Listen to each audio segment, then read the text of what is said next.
Noon.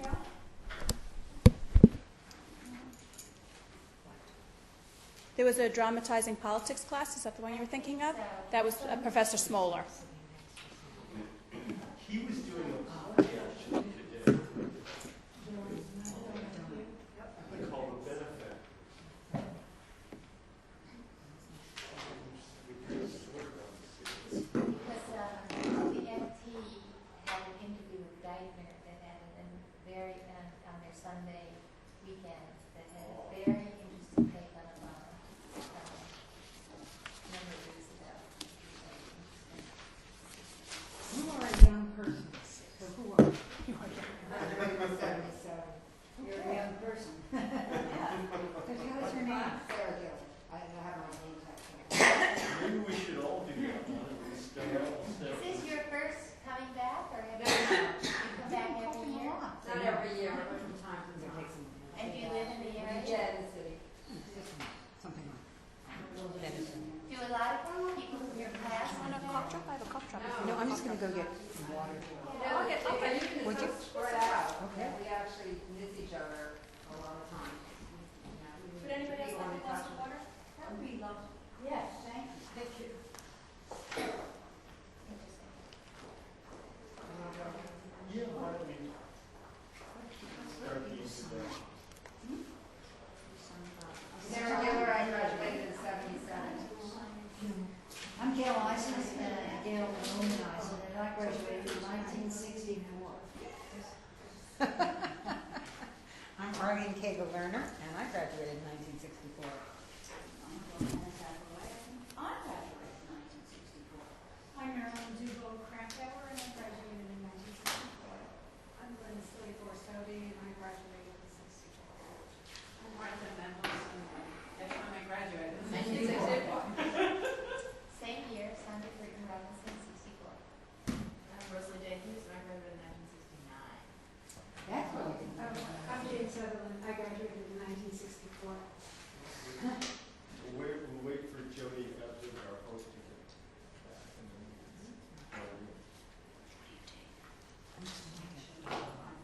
And then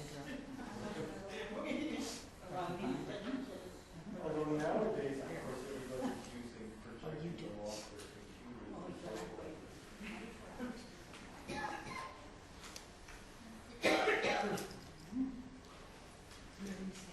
I don't know, I haven't signed in.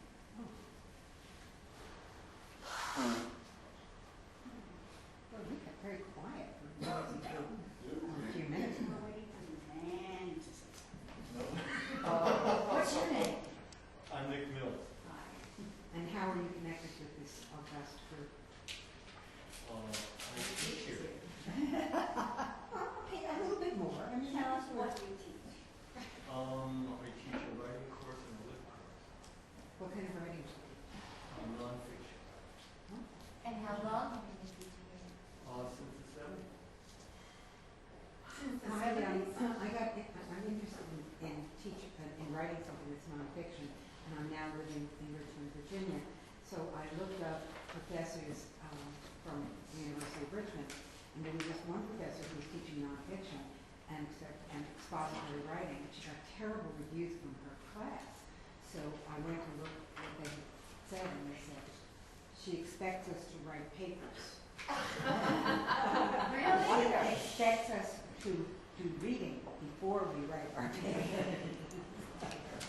As a Sarah Must be Lawrence fun student, I found teaching that there. quite charming. Right.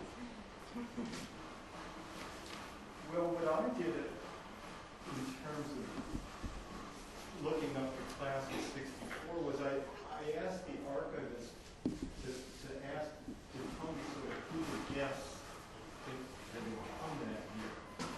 And the one that seemed very obvious to me and right was Mary Copeland, the composer. That just seemed sort of unnatural for Sarah Lawrence. But then the other ones got quite interesting. Telford Taylor came here, and he was the second Nuremberg prosecutor after Justice Robert Jackson. And it's interesting that he came. Now, the year before was Hannah Arendt's Eichmann in Jerusalem.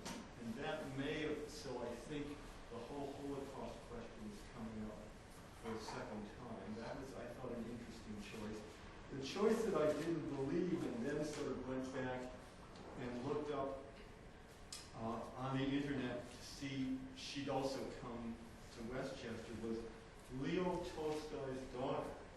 I met her. When? When I was in college, I took Russian, That's sweet. and they took us up to the Tolstoy farm. She had set up a place for refugees, and they had a church, and they had a nursing home, and they had some recent, this is the 70s, they were really escapees, young people, who of course didn't want to work on the farm, which was the point, and we had lunch there, and we met Madame Tolstoy, who must have been in her high 90s by then. She lives to 79. So this is 73 or 4. And she was quite old and quite fearsome. She was a frightening old lady. She wrote a terrible, she's the subject of that book that she treated her mother very badly. You saw that movie about it. And then she wrote a book about how much she hated her and how much she called herself Madame Tolstoy. She had married. She never married. Well, so I thought between Tolstoy's daughter, Erin Copeland, and Telford Taylor, that was sort of quite a revealing trio for any class to have. I certainly think that we'll go back and we'll take a look at 1964, and it's one of the questions always seems to be about what unifies the year, and what do we think the legacy of the year is as well, and perhaps even what is there that surprises us about the year in retrospect that we never would have imagined at the time events were going on.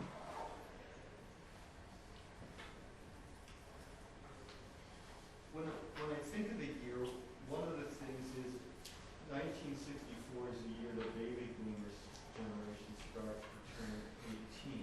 So that will make an enormous difference. The pill is in wide circulation by then, although abortion is not readily available at all. So you have both a ton of freedom, but you have also very serious repercussions. 75% of Americans believe the government can be trusted to do the right thing most of the time. There's a very high optimistic percentage on that. And it's also a year sandwiched between two tragedies. The obvious one is President Kennedy's assassination in November 1963, and the other one is the start of the Vietnam War in earnest in 1965, which would really transform the events of the 60s. There were about 23,000 American troops in Vietnam in 1964. By 1965, there were 184,000. Moving on to the peak in 1968 of 536,000. So it's an enormously rapid kind of transformation. And what I thought might make sense to do is go through sort of month by month some of the events, and then we can add on or subtract events as we see. The year begins both with Stanley Kubrick's Dr. Strangelove, with Peter Sellers in an extraordinarily wonderful role. But what that picture gets at is in many ways still how serious the atomic bomb warfare fear was. The comedy worked, but it was very scary, and it got some very mixed reviews. People nowadays, I think people would be sort of amused by it. I think then there was certainly a sense that it was quite ghoulish and perhaps playing with issues that shouldn't be played with. The Surgeon General releases the report on canceling cigarettes. The tobacco industry, of course, fights it the way the sort of National Football League has fought concussions in recent years. But the report doesn't make the kind of attention one might think. It's sort of out there, debated. What does make an extraordinary impression is Lyndon Johnson's declaring war on poverty. Johnson is in many ways treated quite shabbily by the Kennedys. That is, they sort of regard him as a Texas AC, and Bobby is especially an awful person.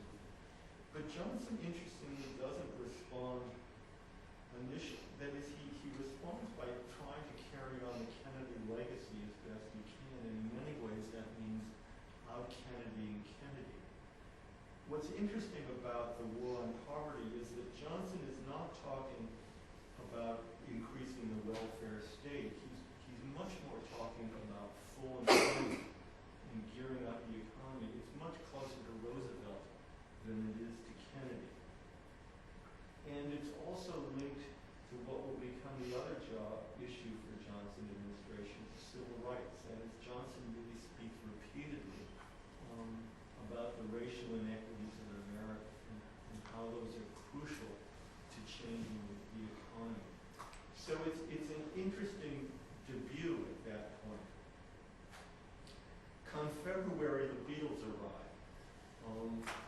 In one sense, of course, it's a delight for us to think of now. But what's interesting to go back of and think of is how hostile the press, not kids who are listening to their records, but how hostile the press is to the Beatles. And when they come into what Kennedy, it was all Idlewild, but it's actually, they transformed it to Kennedy very, very quickly. When they come in, the press starts getting at them about their hair. So George says, actually, he says, we're all bald. And then Ringo says, I'm bald too, and we've all got wigs on. And they start this wonderful riff, and the press is just sort of humiliated. They can't somehow gang up on the Beatles anymore. They're clearly taking these jokes, turning them into absolute delight. What I think is interesting about the Beatles is rock and roll is in a very odd state. Elvis sort of has, remember, he actually serves in the military.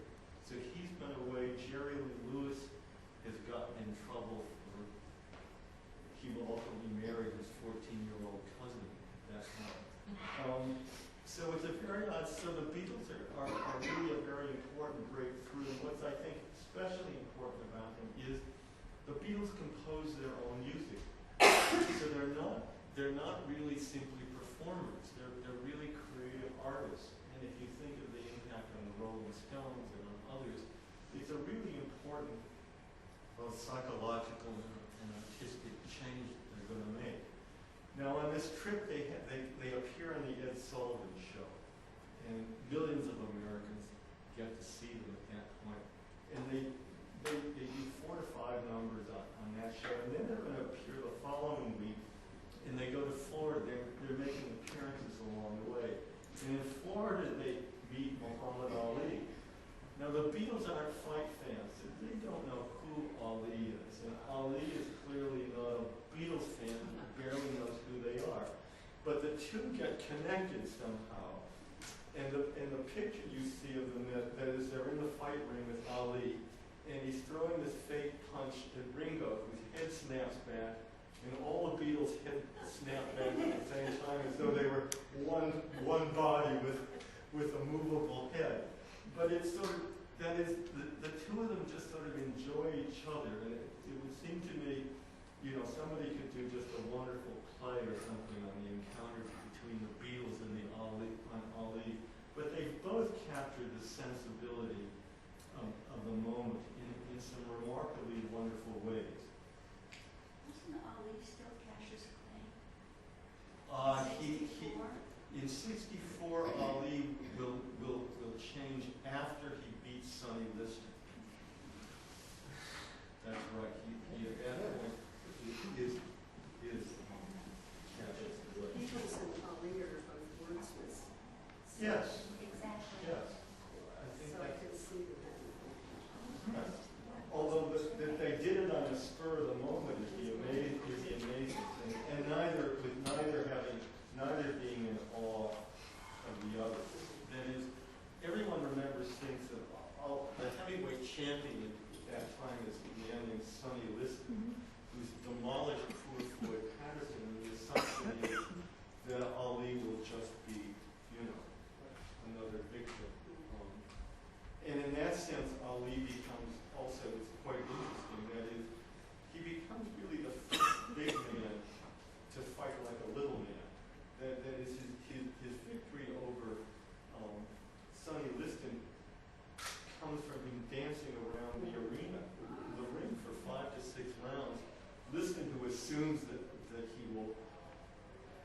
punching and so forth, is just exhausted by the end of it. So it's a very different sort of fighting strategy that Ali comes up with.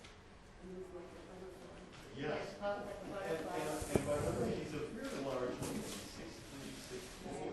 And he's a very big, he is not tiny, he towers over Liston. That is sort of one of these deceptive athletes. He's so perfectly, LeBron James is the same way, that is so perfectly proportioned, you don't have a sense that they're outside. But he's also one of the first victims of post-concussion syndrome. Yes. And having other problems of gene that's associated with that phenomenon. We know about it. Yes, certainly. There must have been more before. Punch drum fighters were certainly not. No, that's right. But he's certainly the most public. Yes. March is an interesting case. And it's a New York Times v. Sullivan. It's never gotten the publicity of Brown v. Board of Education or Roe v. Wade. But it's a crucial case in terms of First Amendment rights. And it comes out of an advertisement called Heed Their Voice. And it's an advertisement taken out on behalf of Martin Luther King. And it's a fundraiser for King, but what it does is accuse a series of Alabama state officials of various civil rights violations and a whole series of procedures.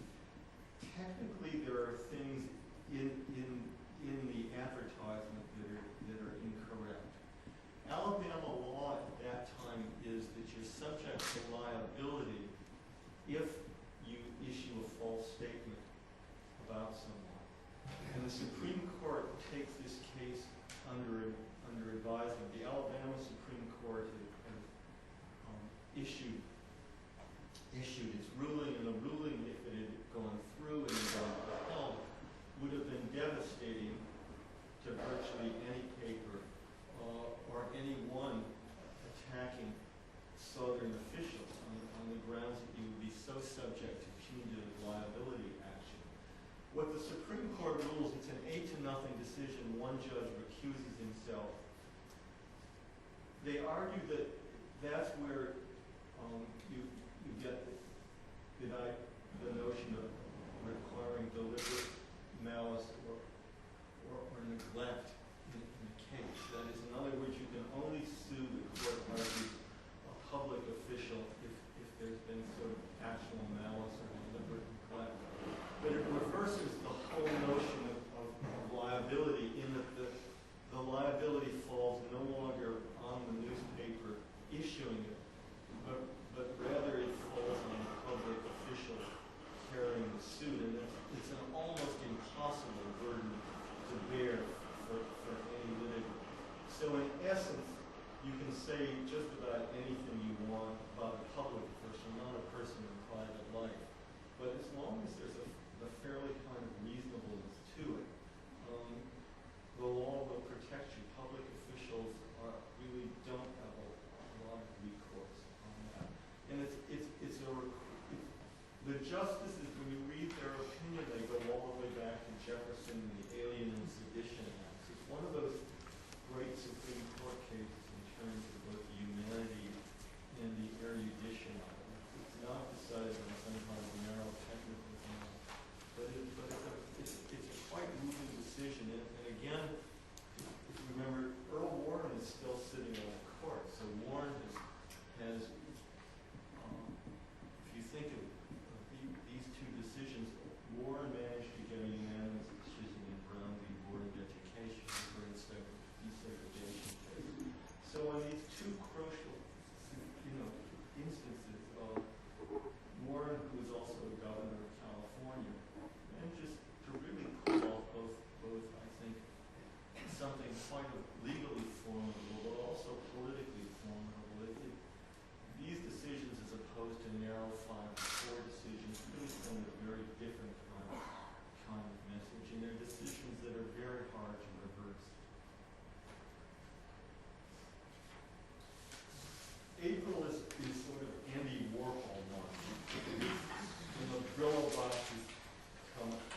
they actually don't look as good as the Brillo boxes do look. He's put together with plywood and paint. But there they are. And what I think he's raising, what's more interesting than the Brillo boxes are the issues that he's raising, and that is what constitutes art itself. And that's sort of a serious question. The person who in some ways crucial to that is Arthur Danto, who was a philosophy professor at Columbia and then became the art critic for The Nation. And he writes a long essay, but it opens up the whole question of what's going to constitute art in that period. And if you think of some of Roy Lichtenstein's writing, where you have these cartoon figures or comic book figures quite replicated in very large size. But certainly it's a sense of what we're going to call art opening up in a very different way than it has before. If we go back and think of sort of Shaker furniture or Shaker architecture in terms of those barns, there is a long tradition in America of taking ordinary items and actually arguing that they have an aesthetic and a value that transcends their utilitarian quality.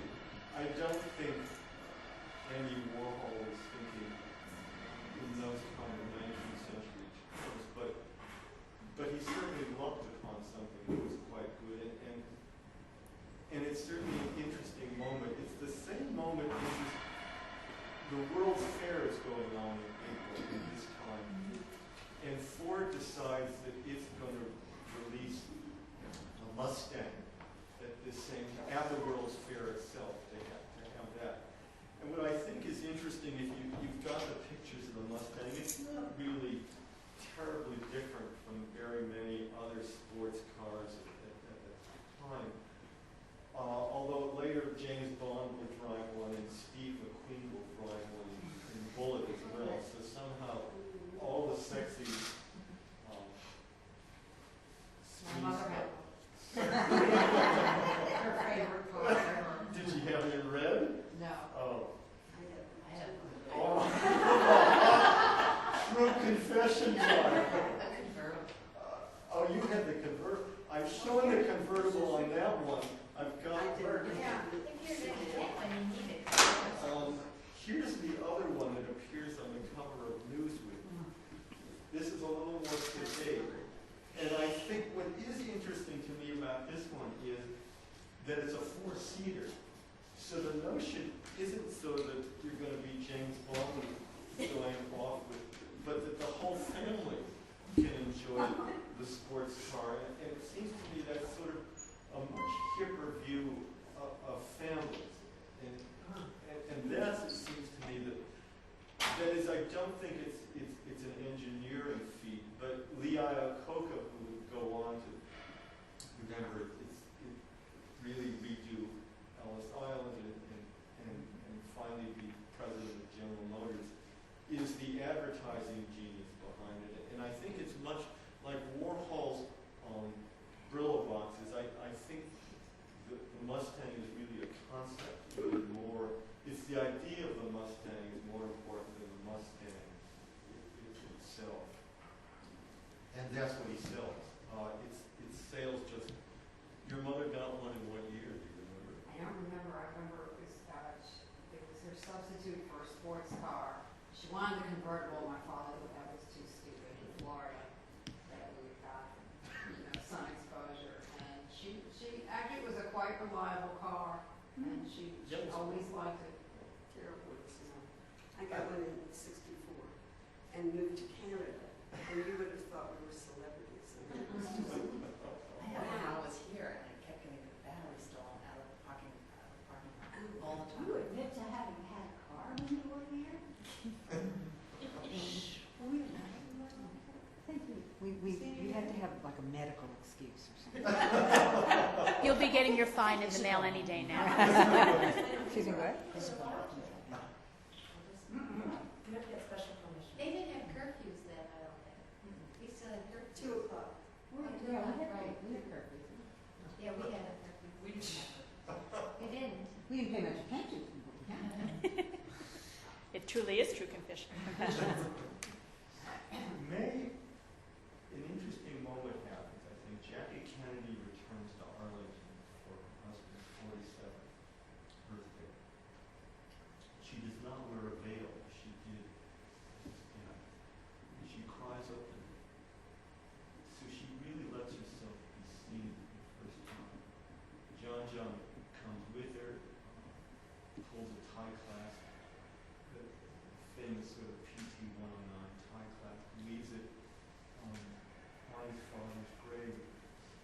What's interesting about Jackie Kennedy at that point, remember in the December 6th Life magazine in 1963, that's when she gives the famous interview with Theodore White and talks about Camelot, which had been on Broadway. And the implication for her, and certainly for anyone reading the argument, is that this magic moment has passed in American life and there won't be anything quite like it. By May, she's raising funds for the Kennedy Library, but she's not talking in that same way about it. She's really talking about her husband's example and what that could mean. And in many ways, she's I think, she's no longer going to be a professional widow. She's really giving, I think, people the right to stop mourning. I mean, to be very open about her own sadness, but clearly moving on at this time in life. And she does a second interview at that time for Life magazine, which comes out on the very day she goes on Jeff Kennedy's birthday.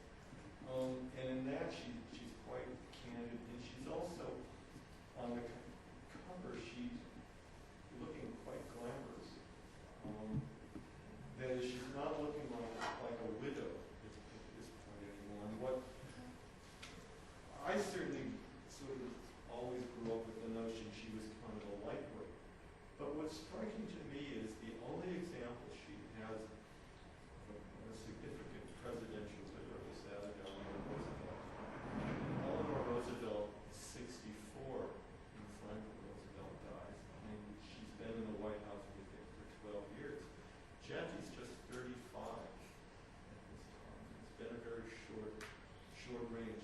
She makes the decision later in that summer, interestingly, to leave her home in Georgetown, where crowds would gather daily and watch her comings and goings. And she moves to New York, to the Fifth Avenue apartment, which, by the way, it's roughly like 17 rooms and it's $200,000. So if you want to know how prices have changed in that, and the New York Times lists the price on what it is.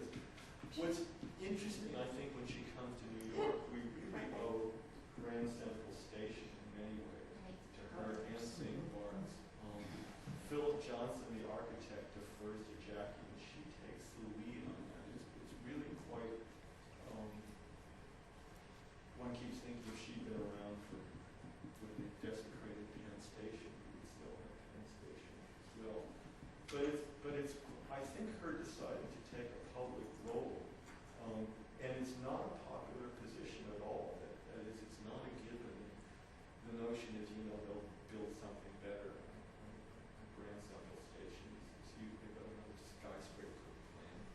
But it's also amazing that she comes to New York. And we have to give credit to New Yorkers for giving her some privacy. Yes.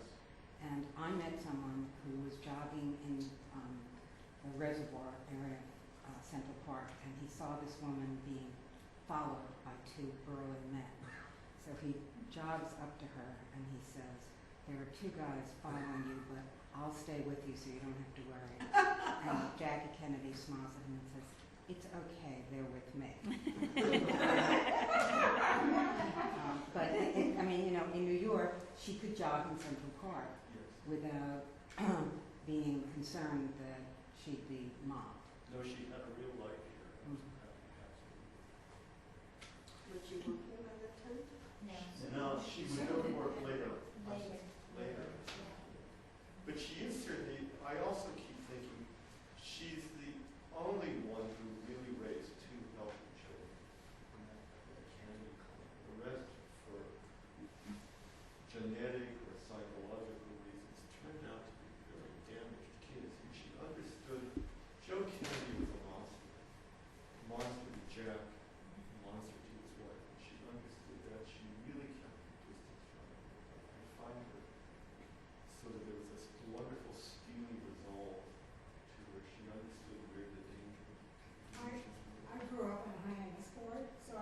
see them all the time.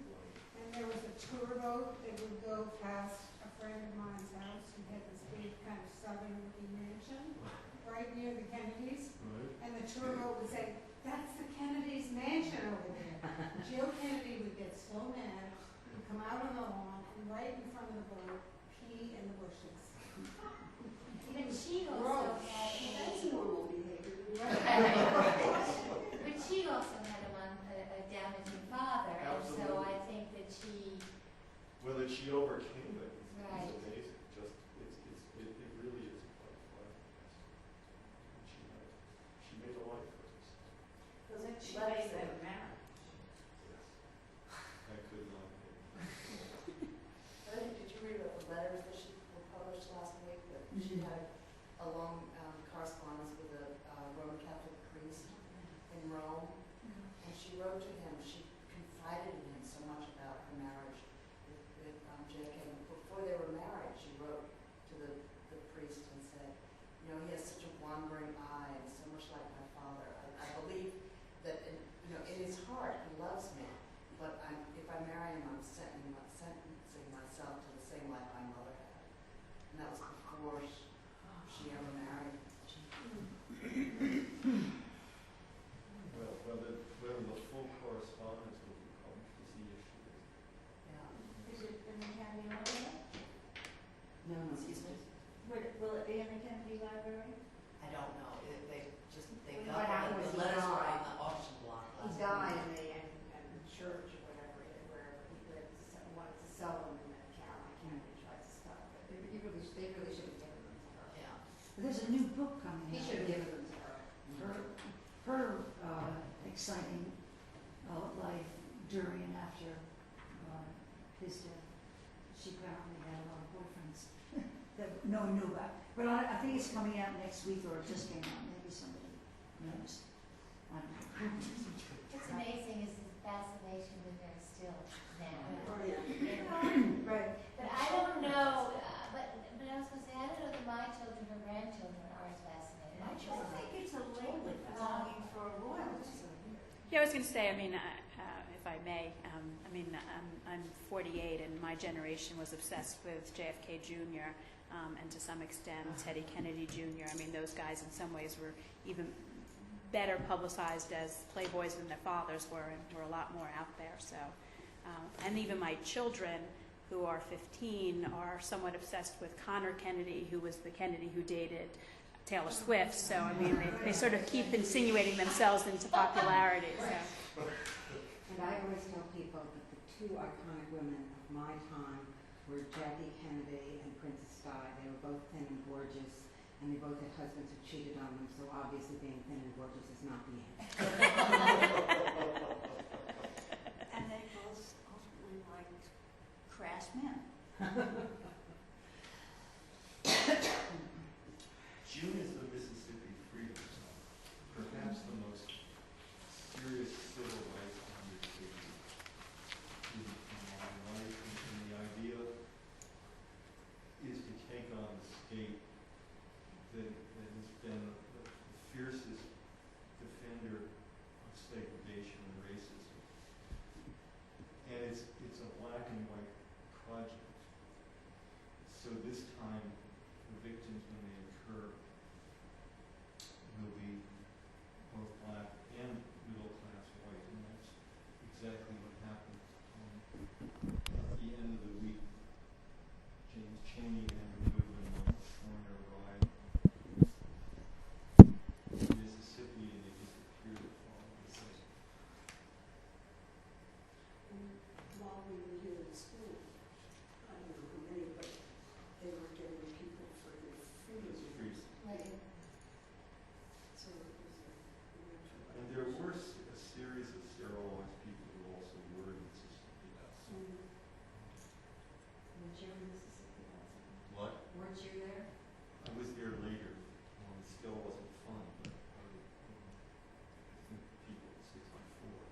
enough informants that you know what was said to Michael Shorter before he was shot. Really? It's fairly horrifying. The FBI, though, did manage to infiltrate both the Klan. You know, Lyndon Johnson will sign the Civil Rights Act in July, and he'll say to his great comment will be, "I think we just lost the South." And he understands that he's irrevocably lost that whole part of the Democratic Party, and he says it to Bill Moyers, who remembers it quite faithfully, and it is prophetic at that moment. At the same time, what's also interestingly going on is that Barry Goldwater is taking the Republican nomination at this point. For John Kennedy, that would have been an ideal election, and it also, in many ways, was for Lyndon Johnson. What I think may be revealing about Goldwater at this point is he's really running against his own party more than anything else. That is, Goldwater's real enemies are Nelson Rockefeller and William Scranton. And if you think of the other Republican who's in the running is Jacob Javits, an extraordinary All career. Northeastern. All Northeastern. What's interesting too is the Republican Party that is it's a conservative party, but in many ways Goldwater really anticipates Ted Cruz, the Texas congressman. I'm sorry. Just thinking that's harsh. On Cruz or on Goldwater? Well, the quote I have, and it's the one that sort of refrains in his acceptance speech: extremism in defense of liberty is no vice, moderation in pursuit of justice is no virtue. So he's really, well, it depends, but it's certainly a kind of, it's cutting off the party. He's not going to compromise on that. And the person who comes out best in the Goldwater campaign is Ronald Reagan, who in October gives the great Goldwater speech. And in many ways, a whole series of those Republicans are both realizing the Democrats are going to be vulnerable in the South, they're going to be vulnerable among working class whites, and they're going to lose, that is, there are going to be very few crossover Republicans. The Republicans who are in the Senate, and Edward Dirksen is one of them, are quite good in supporting the Civil Rights Act of 1964. Goldwater refuses to vote for it, but they do. And the Democrats did not have the votes to defeat the filibuster that was going on in the South. It really takes the Republicans to do it. So it's sort of, it's a remarkable kind of moment in American history. It simply could not, that Johnson had, and Kennedy had a large number, but they could not have done it without a Republican Party that did the right thing at that moment.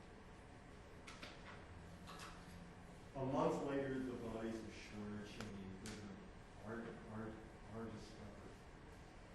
And it is sort of a horrifying moment. Can I go back and ask you a question? Sure. You talked about the infiltration that the FBI had and were able to know what was said. Were they not able, did they not find that out till after? Were they not Right. able to stop? Or? They had some, but they found out much more after. They were not able to prevent. A year later, there's another FBI, Viola Liuzzo, a Detroit housewife, Right. shot on the way back from the Selma to Montgomery march. Right. And at that point, there is an FBI double agent in the car with her. But most of it, they weren't able to infiltrate that well.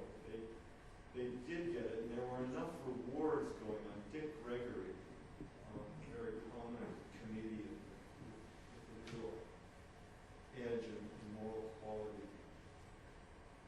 comes up with a huge reward for anybody who will sort of say where the three are buried.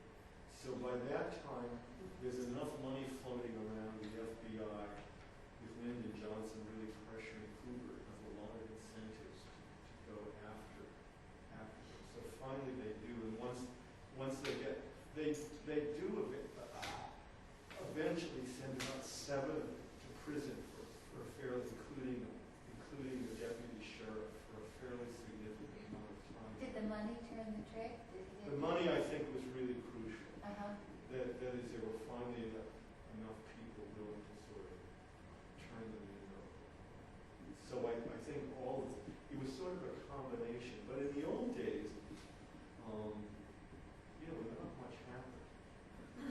We all think of the famous Emmett Till case in 1954. That's the notorious one. But between 54 and 64, there are not a lot of prosecutions going on. And in many ways, since then, we probably had more prosecutions in the 80s and 90s. Still people from that era of crimes. Wasn't there a whole lot of things going on in Florida at that point that went before the Supreme Court? I just don't know. Okay, I'm not thinking of it. You do. Frederick Marshall had a partner at that time. No, I just don't know.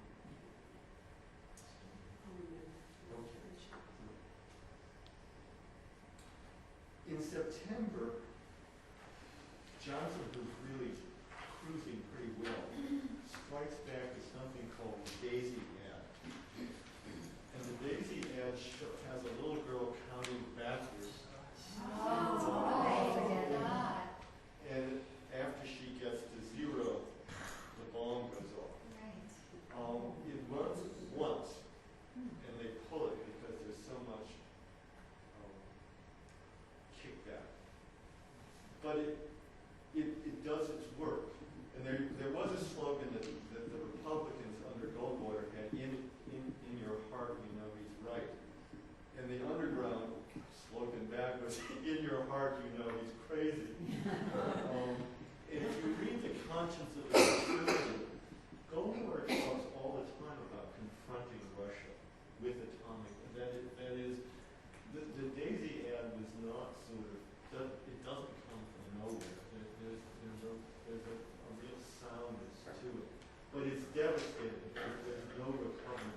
And Johnson wins the election by 61%.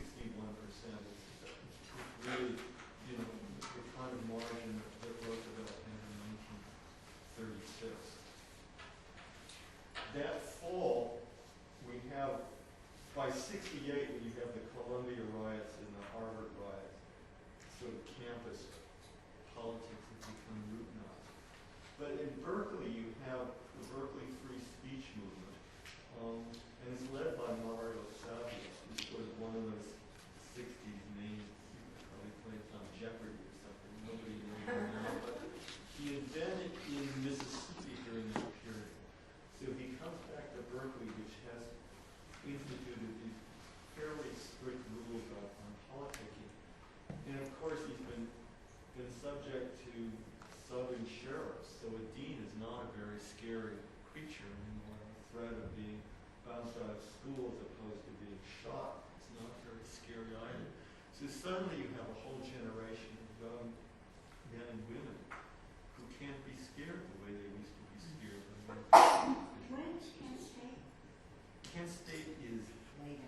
much later. Yeah, I think of the years Yeah, I was in Yes, graduate school. it's 69.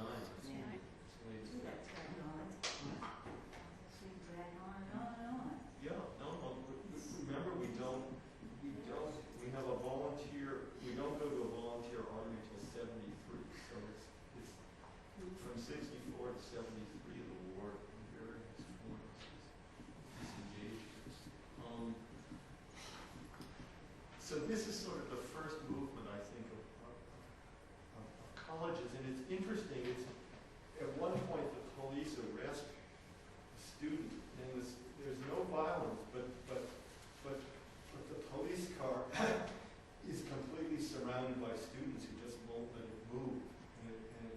becomes, it's sort of Gandhi with tricks in some ways. That is, it's clearly using the sort of nonviolent Southern movement as well, and just bringing it to a campus with sort of more hijinks, more jokes, more pot, more sex. But it's an absolute transformative moment, I think, in the history of colleges, and certainly of others realizing what can be done on a campus. This didn't stay confined to Berkeley at all. What also strikes me as interesting in this October is Saul Bellows Herzog climbs to the bestseller list. Now, Bellow, up to this, I mean, he's won National Book Award for The Adventures of Augie March, so it's not a question that him not being a superb writer at a very early age. But his books don't sell. His publishers are liking and very loyal to him, but they never get their money back after they've given him in advance. Suddenly, this book, it beats John le Carré's The Spy Who Came In From the Cold, and it beats Ian Fleming's You Only Live Twice. And I'm still, it's a wonderful book to read and to teach, but it begins with Moses Herzog, who is just going through a very painful divorce. He's separated from his child. And during his breakdown, he's living in a small New England town. He's writing letters to everyone, both to friends and to President Eisenhower, to dead people and everyone else. So it's perfect for Bellow in a way that is who've been sort of philosophized through Moses about history and everything else. But it's a book that's a tough read, and I'm baffled as to why it did so well. It's not as tough as Augie March. It's much more readable. But that's okay for you to say, but try to imagine yourselves, there's not enough of you normally to constitute a bestseller. That's what I can't understand, is why it becomes popular. I can explain John le Carré and Ian Fleming. I can't. If you can explain Bellow, as opposed to admiring. Okay, you can come back. It's the explanation. It's not the admiration. There's nothing to make today. What? She was saying he wouldn't be today. No, he wouldn't be the Right, type of stuff. exactly. No. Right under 50 Shades of Grey. Right, No, right. he would have and at that time, the other thing I keep thinking of, now the New York Times is the only paper with a standalone book section. In the old days, the LA Times had one, the Washington Post had one. That is, it made an enormous difference, just the sheer space. And then I can remember growing up and reading the Saturday Review of Literature was a pretty statement. That magazine wouldn't stand a chance these days. Why does the New York Review thrive? Yeah. Well, it thrives it does, and that's the closest thing we have to that, although it takes on everything. It does. It does. And in many ways, it's less of a book of reviews than sort of a larger version of the New Republic or the Nation or something like that. I think it's still a miracle, I think. And it starts at this time when there's a strike of the New York Times. That's Well, we remember, it was 63, that's right? 63, 64 Yeah. or something. Yeah. Is that what? Yeah. No, it's a remarkable, and it's serious, it's huge, it's hard to get through. It does very, very well. Yeah. It's very international and very cross-disciplinary. Right. No, it's a publishing miracle. December ends,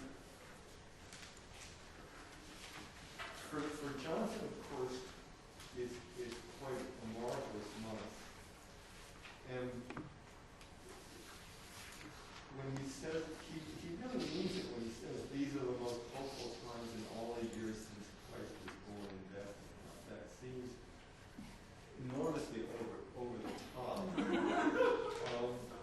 But there is certainly at this anniversary of D-Day. Yes, yes. There is a feeling, though, that somehow poverty has been conquered, that we now have, not that there wasn't Keynesianism before, but that somehow America has figured out a way to deal with it and to limit it and to really shrink it. Kennedy had been attracted by Michael Harrington, the other America, in the early 60s. But Johnson and others really believe it can be conquered. Time magazine of all, which was still quite conservative in those days, writes this incredible praise of Lyndon Johnson, talking about how he learned to tame the business side. So there is at this point a real belief that at least a peacetime economy can work and it can provide a general well-being. And King's Nobel Prize is also a perfect capstone to the year, in that he goes back and he talks about the Mississippi Freedom Summer in it. And he argues that it isn't a prize for him, it's a prize for the cause. So he takes it, of course, but interestingly he links it with something much larger than himself. And in that sense, it seems like the sort of the perfect ending to a year. No one is sort of thinking that Vietnam is going to become the force that does begin. But at this point,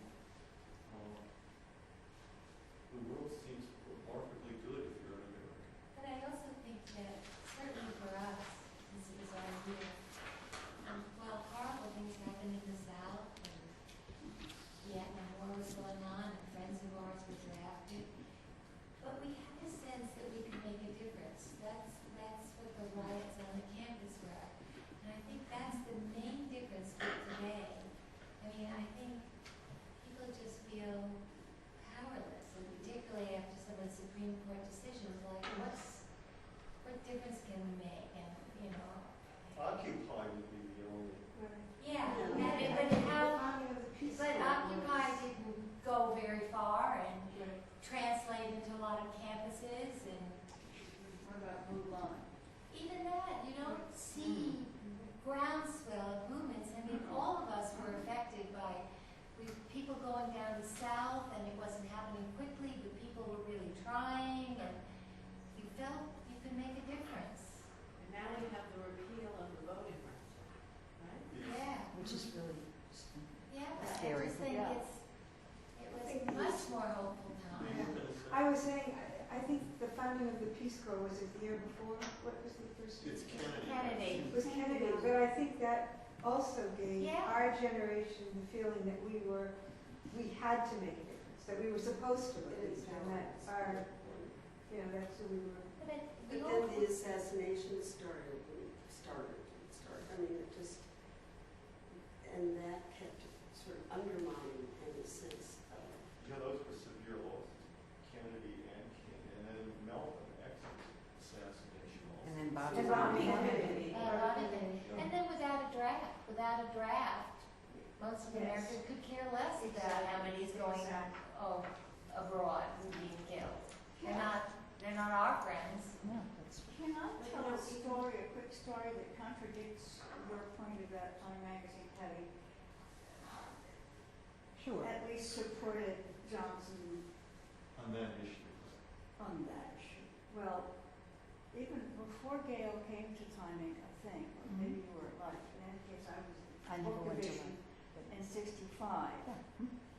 And came the time of the big march into Central Park.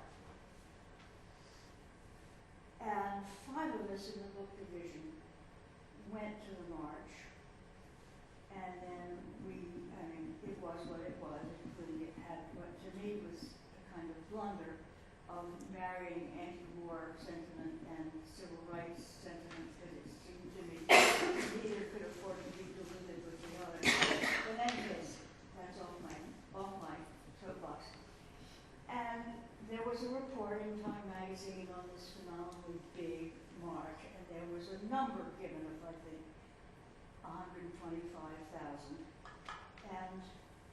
seemed to us terribly long. It was much bigger because the crowds kept coming in and coming.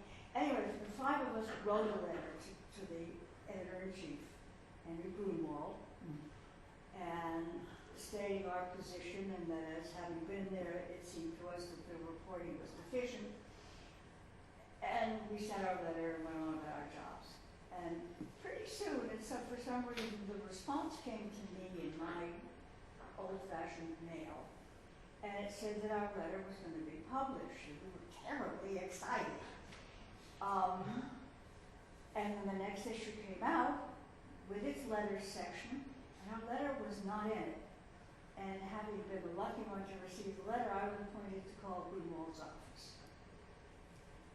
And I called, and his secretary, I explained why I was calling, because you always had to explain why you were calling him, Grunwald. And his secretary said yes, but then we found out who you were. What? That we were on staff. And it was an act of disloyalty to criticize the company. And we were damn lucky to keep our jobs. But it always is. Well, that's not. You should not, yeah, it's, you would, and no company You would see, I mean, you publicly We were children of '64, we believed in free speech. Silly us. Well, I mean, your employer, you know, if I go to, I work for the transit authority, I can't go to the newspaper and say, you know, Well, president of the transit authority, isn't it? It Had makes you, a lot had of you come mistakes. to I would hush be us, fired, you know, I had would be you come to arrested. hush us, we would not have had our indignation. It was humongous. I understand, but you know, We were your no- indignation, but I'm not surprised that they didn't want to let it Well, from their own staff. I think our assumption that we could speak freely and be critical of whomever we felt, especially in what we felt was a very responsible way. You can, but in your own publication, your own employer. We always sent, you know, I don't know, but in any case, that the mood we were in was somewhat the product of those early 60s years when we had a profound belief in a certain freedom. In fact, we sort of had an exaggerated belief in the power of expression. So were we naive or? No, but the devil was still alive and never did leave the room. Well, if you want to be in good company, Einstein wrote someone else wrote a manifesto for free speech, and only 4 professors signed it. One was Einstein. So, you know, there were 4 of you, there were 4 of them. 93 professors came out in favor of the What do you novel. Nobody's ever rated you to Einstein. Aren't you glad I'm here? What do you think has been the most lasting aspect of '64? Sex. That was fast. The Beatles. But you don't think there was sex before '64? Well, you mean not as much, or that is, why wouldn't the year of the pill have been more important, or the year of Roe v. Wade? Or the year of Matthew Johnson. The pill is really important. Abortion, again, out of school. Alice Walker was in a class below us, and so we graduated the year before, and when I was in New York, and Alice and I were still friends, she called me up and asked me to come see her on the campus, which I did, and she told me that she was pregnant, and she was desperate to have an abortion. And my family was good friends with Alan Guttmacher, the father of Planned Parenthood, among other things. And I called Alan and said, what can you do for Alice? And he told me some connections to connections to connections. And I told Alice all of this. I never heard from her again my entire life. But you know, Because you, I I don't it's an know interesting what- question because I certainly never thought about it until now and when you think of the year. But when you asked the question and I thought about it, I became very sad. I don't think there is a lasting impression. When I think of where this country and the world is now, and I think of where we were then, and And we've gone backwards. totally backwards. I think, And well, a lot of it's gone forward. well, I think technology, et cetera, but I think Look we're, at the whole gay movement, I mean, that's. No, Yeah. that's a serious, yes, extraordinary. that's a problem, and certainly Certainly there's people shooting each other. I mean, all these kids that are shooting each other. It's like there's a NRA was Yes, and the it's- most important. the whole sense of powerlessness and the right-wing movement, and yeah, women have gained. Certainly, I think certain elements of black, but have gained more into the middle class. But I just think if you're talking about the whole ethos of '64 and the things that you talked about, freedom rides, except the Beatles, the Martin Luther King, the poverty program, I would say I don't think there's a lasting effect, unfortunately, and I think that's what makes a lot of us really sad. I think that the amount of change was staggering. In such a short period of time. Yeah. And how it sort of threw up everything that we were accustomed to and thrust us into a whole different, and I think we're still swinging on that pendulum, I think. But don't you think, just to get back to I think it's extraordinary how much gain the gay movement made in such a short time. Don't you think that has to be reflective of the world being a more accepting?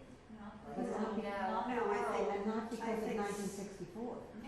People had become more militant and ready to express their needs and desires, and I think that's fine.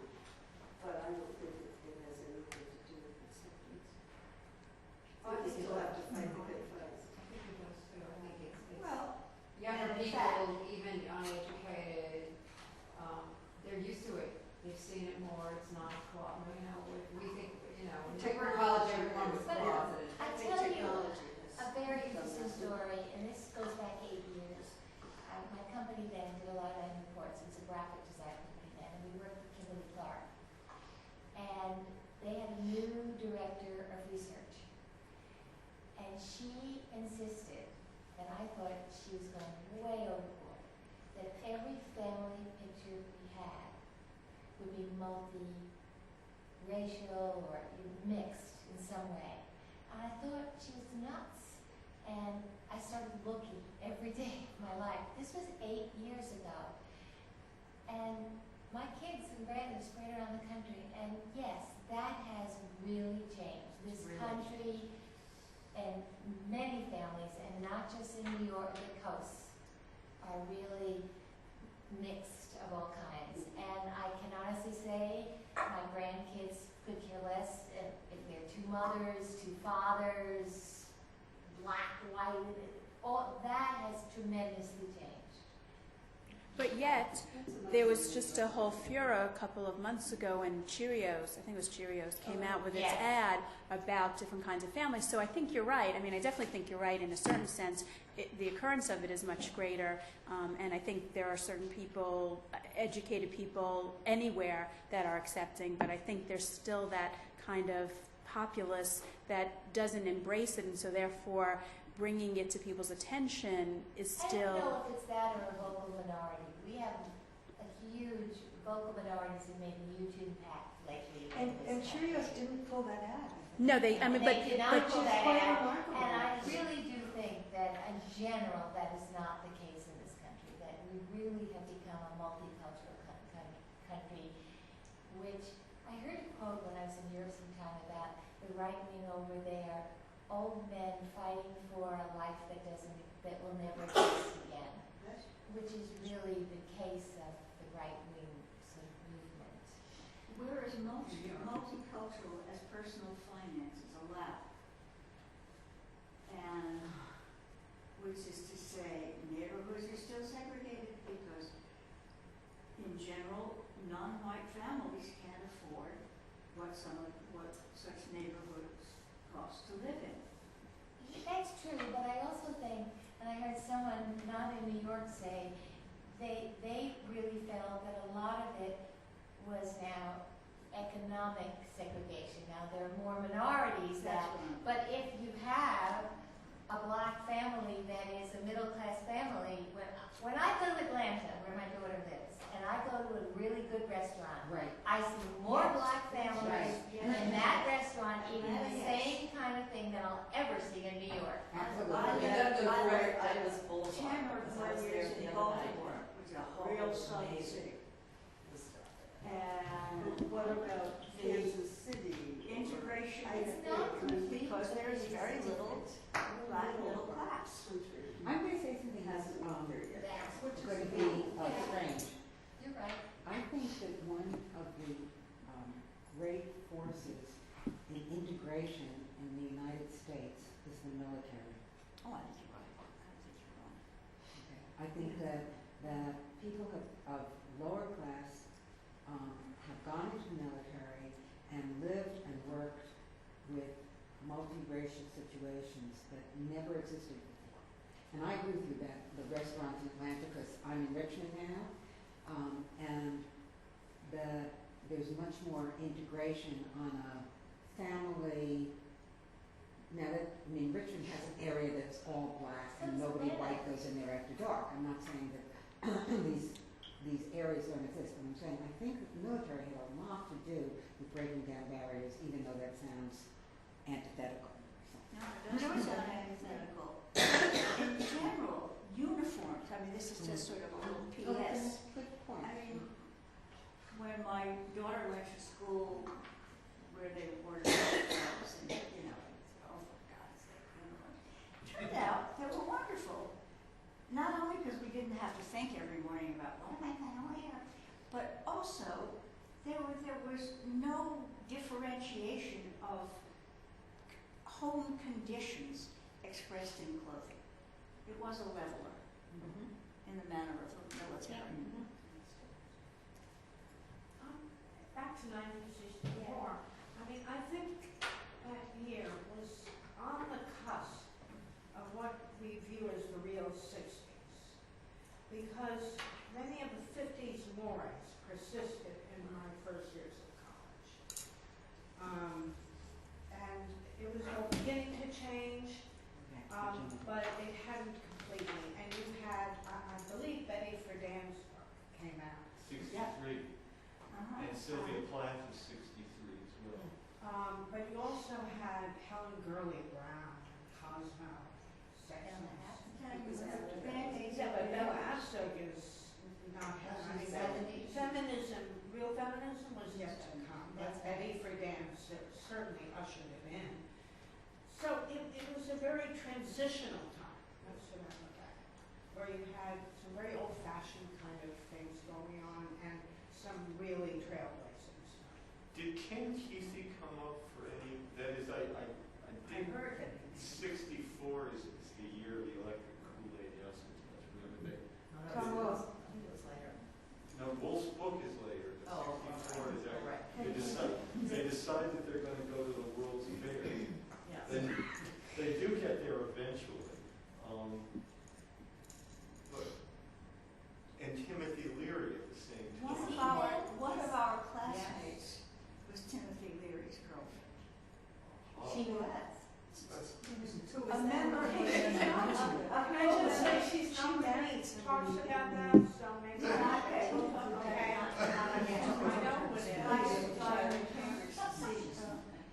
But it sort of is the start of an interesting, of a drug culture. It's different in the sense that both marijuana and LSD at that time were sort of being thought of in mind-expanding ways. And I think different potentially from the cocaine heroin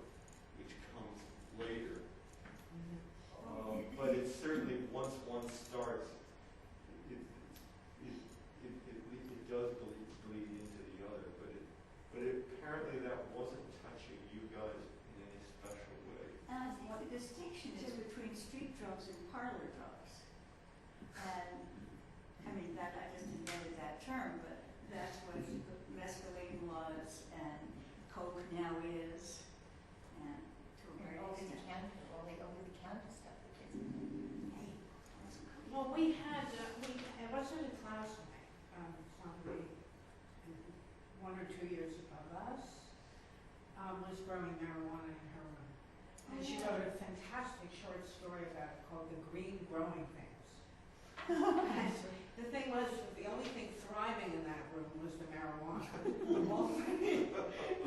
The students were completely falling apart. I don't think it was because of the marijuana, but whatever. What do you think is the lasting effect of Set 64? Well, I think it may well be the coalition effect is the most engaging part. That is, it seems to me, the Mississippi Freedom Summer again, which really does involve blacks and whites in a remarkable sort of sharing danger. And that I think becomes quite important. And I think both that movement, I think Cesar Chavez's farm workers, which build on that later on, do that. And Johnson sort of really reaches out and has an awful lot of coalitions. I think that makes an enormous difference. And also his Supreme Court appointment, Thurgood Marshall, which really I think again changes what's accessible. So those really seem to me. Yes. Well, also, I'm sorry, but we have the coalition of blacks and whites followed by Black Power, in which all the white people who've been involved in that coalition are asked to leave. So I mean, That comes in about 66. It's It's interesting. That's Stokely Carmichael's Black Power speech. It's at the end of the Meredith. Remember James Meredith, who integrated old myths. Right. In 1966, decides he's going to walk across the state of Mississippi on his own for it's a civil rights march. He is shot, not fatally, but shot partway through, and that's when Stokely Carmichael becomes involved in that aspect of things. Now, Malcolm X's speech, The Ballad of the Bullet, is given in 1964. But the Ballad of the Bullet, when you read that speech, it's not a rabble-rousing speech. That is, what he's arguing is the real thing is, if you don't get the ballot, you will get the bullet. But Malcolm is talking not with any joyous aspect at all about riots in the street. He's really talking about how you may avoid those riots in the street. It's a quite subtle and very moving speech. Now, Malcolm is always sort of treated as the boogeyman compared to Martin. It's always Martin Luther King versus Malcolm. I think that's just sort of an unreal distinction. I think both King certainly is accused constantly of being a radical and a rabble-rouser. If you think of King's going all the way back to the Montgomery bus boycott of 56 and 57, that is, he's in excruciating danger the whole time he's in the South. And that famous letter from Birmingham, which is 1963, is really written. King says that if he were in Germany in the 1930s, he, of course, would take the Jew side against the Nazis. But the speech is, the letter is really delivered to white clergymen who are on the fence and saying you're going too fast. And so it's a very interesting call against caution. It's quite a romantic letter in that sense at all. And of course, so I think the question always is who is the most radical at that point.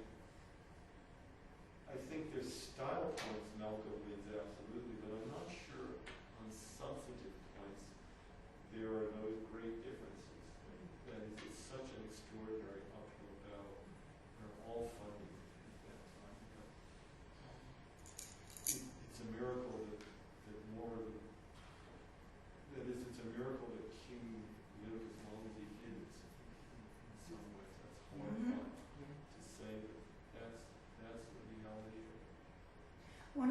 I was thinking about when you talk about uphill battle was about, women and how so many of my classmates, Arlene and certainly myself and Joey and I don't know everybody, who never ever thought that they were always going to work.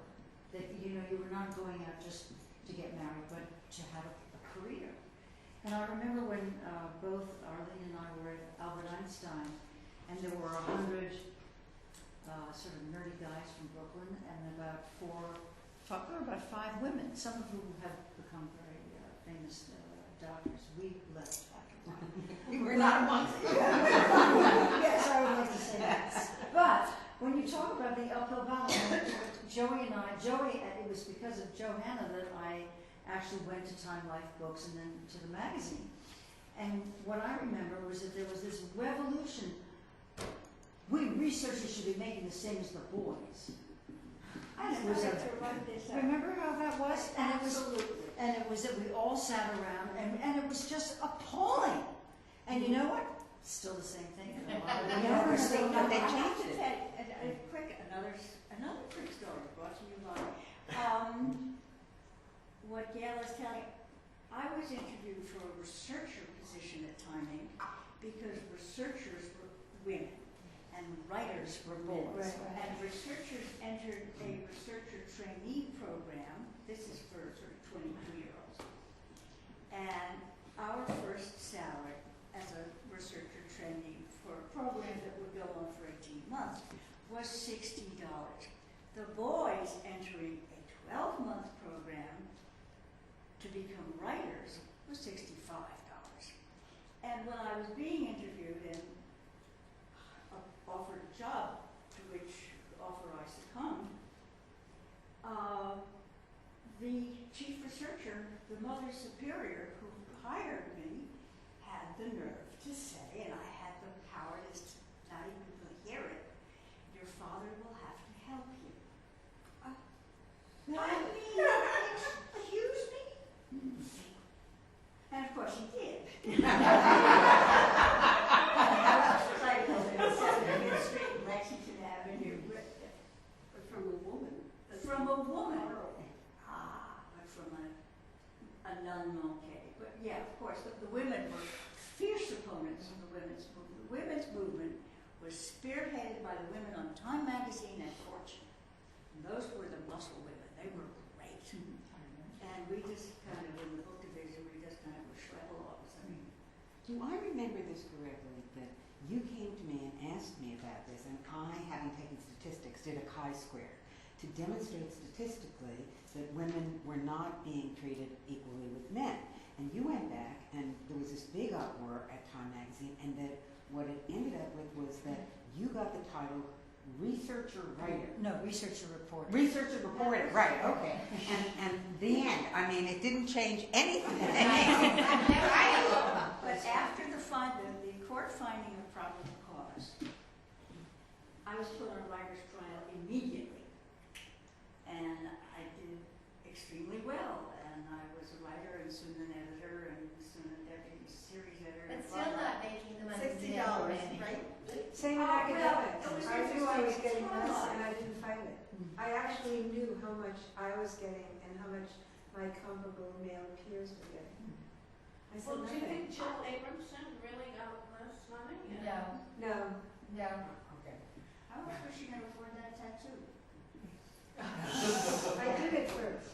Well, now also, colleges, of course, that is, I think there are two things in colleges. One, colleges haven't expanded, so for your daughters and granddaughters, it's been a much tougher process. But the other thing, of course, is that college has changed in terms of composition. Almost all the Ivies now are roughly 50-50 or slightly higher percentage. Oh, but look at medical schools. And Right. graduate schools, and medical schools. Yeah. Medical schools, but- probably increasingly law schools. Right. And I've heard it's sort of affirmative action for men to try to get the balance. Break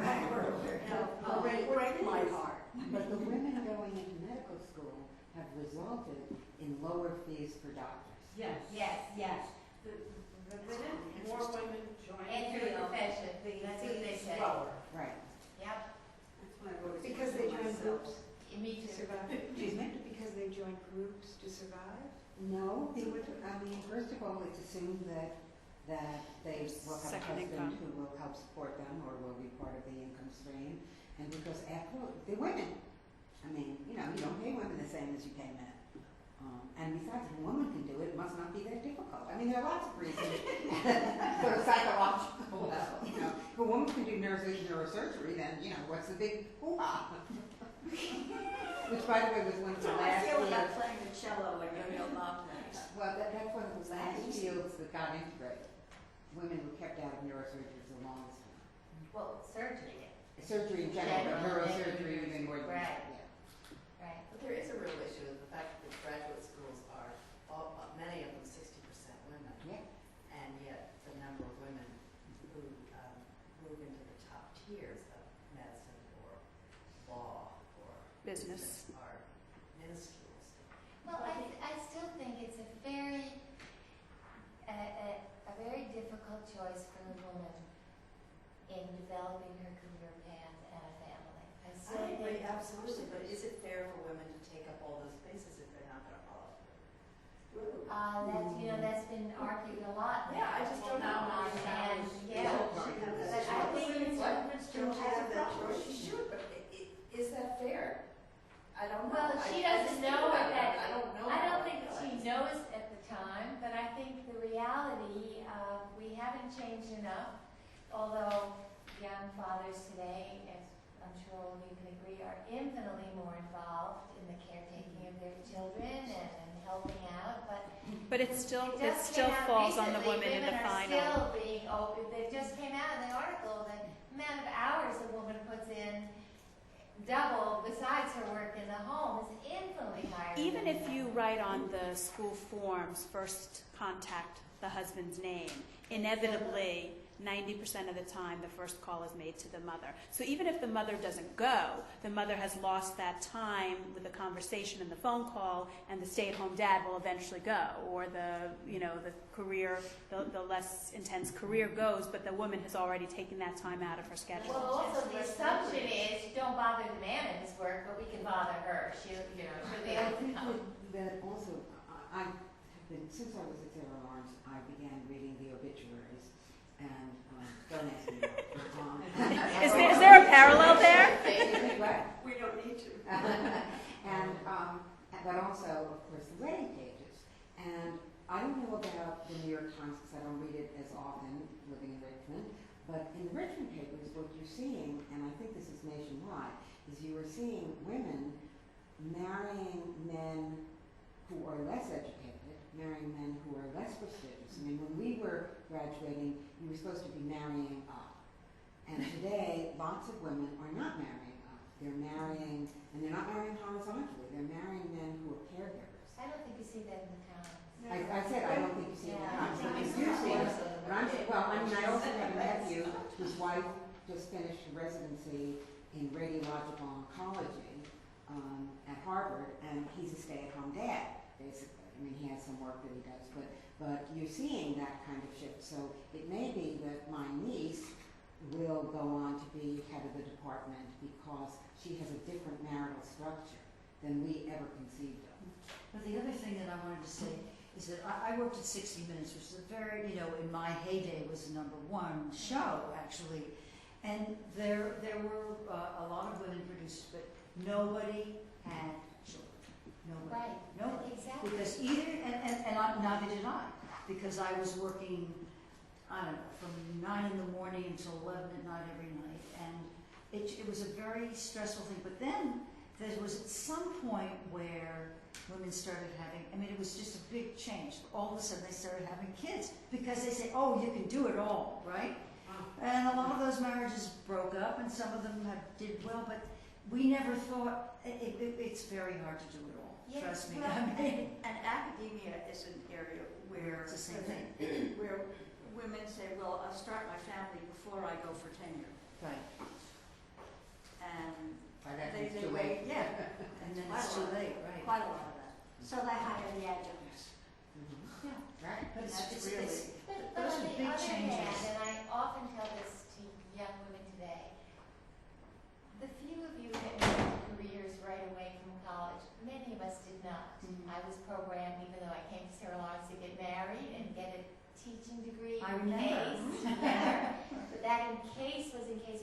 died and had to do something, not go into career.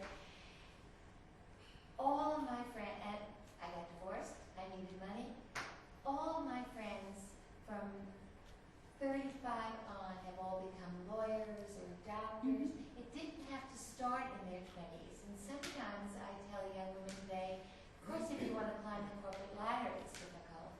But you can do it maybe in different stages, particularly in the economy today where many people are more entrepreneurial, can work in various different environments, etc. But every one of my friends, many of them from here, who did not go into careers right away, all had professional careers by the time we hit our 40s. Every one of them, without it starting on a path right after school. I think that's what's different now. Now they think in terms of starting to put away for their 401k in their 20s. They've gotten so Well, frightened. economically, sure. You know, Absolutely. but part of it is economics, that you could live cheaply in Exactly. the 70s. And, you know, a whole crowd of us floated through our 20s, and then by the time we were in our 30s, we figured we better set to do something. You know, but you could really, you could make $100 a week and live in New York and Right. you know. My first apartment was 2 bedrooms, $78 a month. Up by Columbia Medical School, a nice apartment.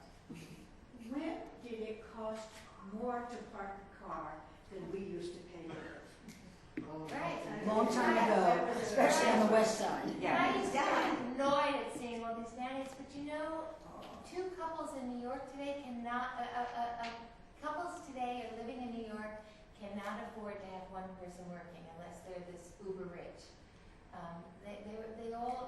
Both parents have to work just to keep it going. But that's everywhere. Yeah, everywhere. And most people don't climb the corporate ladder. Most people just have a job. Right. Is there anything about 64 that you think people don't know or should know? What an impressive class there was at Sarah Lawrence in 64. Thank you. Can I argue with you about one thing? No, you can't. No. Wait, can I just say one thing before you do? Wait. Before you argue, I wanted to let people know, officially the seminar time is over, but I know Nick is willing to sit beyond, but if anybody, wants to, we understand. I just want to give him a minute, but as far as the schedule goes, there's nothing on it for a while. This invokes a Sarah Lawrence moment, a great moment. You said that the Andy Warhol Brillo box sort of heralded or signaled the beginning of questions about what is art. Abstract expressionism really raised that question, and we were treated in '63, I think, to a debate between Rudolf Arnheim and Bill Rubin. That's right. About abstract expressionism, and Arnheim, who took the conservative position that that's bullshit, showed us a slide of a very attractive picture that looked kind of like a star. And then he showed us the artist at work, and it was a chimp with crayons. That's very famous. Right. And the debate was like on. Was that between what's art or what's good art? Art. But the abstract expressionists got into museums fairly quickly. Yeah. Well, I would add a Sarah Lawrence story to that, which is, now I'm not going to mention her name, but there was a classmate of ours who was rifling in the basement of Reisinger, and discovered this painting. It was on stretchers, it wasn't framed, and it was slashed, it had been cut, and it was a de Kooning. And she recognized it. Yes. And I'm sorry I can't think of her name. She had very black hair and she's short. And she was in the art program. And she wrote a letter to the college newspaper saying, hey guys, we don't have any money here. Hey, take a look at this. And I've always wondered what happened to the de Kooning. And I never see a de Kooning that I don't think of that story. So, you know. That would be the beginning of a good short story or a novel or something. We will ask the archivist. Yeah. Nolan, Stephanie Gordon Nolan, is supposed to be here. She's coming tomorrow, yeah. She might know. She might know. I thought you were going to say that it was her, except that she was about 6 feet tall. No, Well, she was it's 6 not. feet tall, but she was Bill Rubin's girl for a long time. Yes. Who knew? See all? Maybe on that note, we should That was just getting juicy. Can we just take a moment to thank Nick for...